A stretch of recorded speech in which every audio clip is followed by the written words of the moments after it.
En el terror, la sonrisa, la risa o incluso la carcajada son recursos que se han explotado desde los orígenes mismos del género. Pero ¿por qué utilizar un gesto de felicidad, de gozo o de diversión para causar terror? ¿Existe algún mecanismo que lo explique o simplemente es un cliché edgy? Pero ¿qué pasa? Soy Chico Morera, cineasta underground y espía internacional. Y hoy vamos a hablar de terror y sonrisas. El cineasta Parker Finn, director de la película Smile, nos da una pequeña pista en una entrevista concedida para New York Times en la que dice lo siguiente. La clave de la sonrisa es una mirada muerta, que no concuerda del todo con la sonrisa. Un rostro humano que te empuja hacia lo siniestro. Es decir, paradójicamente, lo que da miedo de la sonrisa no es necesariamente la sonrisa. Esto, aunque parezca un comentario de tantos en mitad de una entrevista promocional, esconde la esencia misma del terror. Y una clave que traza la línea entre lo ridículo y lo verdaderamente inquietante. Y esto entronca, valga la redundancia, con el concepto del valle inquietante. Originariamente en el campo de la robótica y hoy día extendido a otros como la animación 3D, la teoría del valle inquietante nos habla de la sensación de rechazo que nos provoca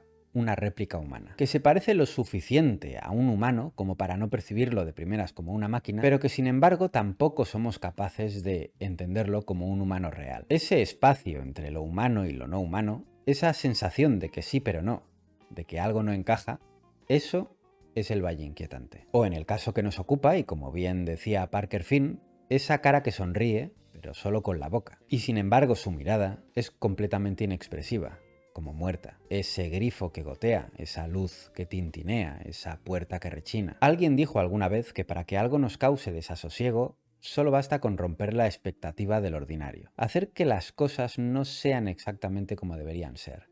Sacar a nuestra percepción de su zona de confort. Stanley Kubrick, uno de los mayores genios de la historia del cine, era muy consciente de esto y de hecho rodó una película completa con esto como base formal. Estoy hablando obviamente de El Resplandor. El Hotel Overlook, escenario en el que transcurre la película, es un lugar imposible. No puede recrearse la realidad, es un laberinto de pasillos y habitaciones cambiantes. Por ejemplo, podemos ver a los protagonistas entrar a una sala, que luego salgan por la misma puerta y que ese lugar sea completamente diferente. El Resplandor es una película que orbita continuamente alrededor del concepto del laberinto. Un laberinto físico, mental y temporal. No en vano, el clímax ocurre casualmente en un laberinto. Pero esta idea se nos introduce continuamente a lo largo de la película. Desde los detalles de vestuario, con esa famosa corbata que luce el personaje interpretado por Jack Nicholson, hasta la citada concepción espacial del hotel, pasando incluso por la propia recreación en miniatura del laberinto, o incluso esa fotografía final que no hace sino desubicar al personaje a nivel temporal. Pero hay otro elemento que se suma a esta película para causar desasosiego. Se trata de la simetría. La simetría se utiliza en ocasiones para generar inquietud por su naturaleza artificiosa. Me viene, por ejemplo, a la mente la portada de La huérfana, que duplica el mismo lateral de la cara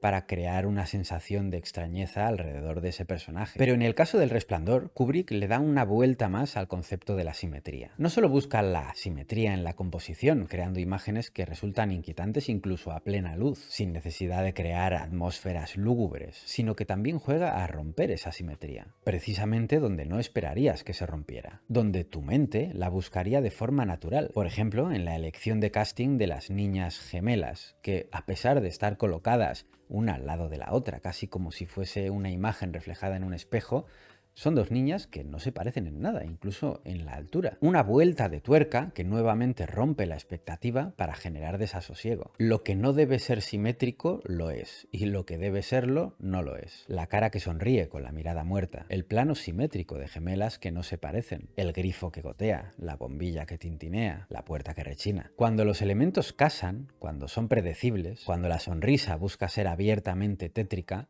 es cuando cruzamos la línea del ridículo. Todo se vuelve más plano, más obvio. Cuando un villano pone cara de villano, pierde toda la credibilidad. Lo habréis visto cientos de veces. El personaje secundario, que era inocentón o incluso bobo, y que al final de la película se desvela como un villano que lo tenía todo planeado. Y de repente cambia su acting y pone cara de malo y rasga la voz. Y tú ahí como espectador miras el reloj y piensas, ¿cuánto le queda a esta mierda para terminar? Por favor, guionistas, no hagáis esto si no sabéis hacerlo. Por favor, directores y directoras, no pidáis ese tipo de acting si os encontráis ese giro de guión. Y por favor, actores y actrices, no os dejéis dirigir así de mal, que al final sois vosotros quienes dais la cara. Esto es algo que se hizo sorprendentemente bien y por eso es un clásico ya y revitalizó su género en la primera entrega de la saga Scream. Existe ese giro de guión al final y los villanos de repente tratan de mostrarse como arquetípicamente malvados. Y sin embargo la cosa se les desmonta cuando nos damos cuenta de que no son más que dos imbéciles jugando a ser los villanos. Así es como se hizo equilibrios entre el ridículo y la virtuosidad, en una saga que siempre ha hecho equilibrios con mayor o menor soltura en esa misma cuerda. Quizá te cueste distinguirlos si no estás muy familiarizado con el género, pero seguro que te es muy sencillo verlo si las comparas con esa ristra de películas que surgieron a rebufo de Scream. Véase Leyenda Urbana, Cherry Falls y compañía, que pretendían volar a la misma altura y terminaron estrellándose de forma miserable. Dejaremos que Sé lo que hicisteis el último verano se libre de la quema por los pelos, por hacer realmente a su villano más cercano a Michael Myers que a un adolescente de Scream, por lo menos en la primera entrega. Corramos un tupido velo sobre el final de la segunda y no hagamos ver que existió nada directo a vídeo después.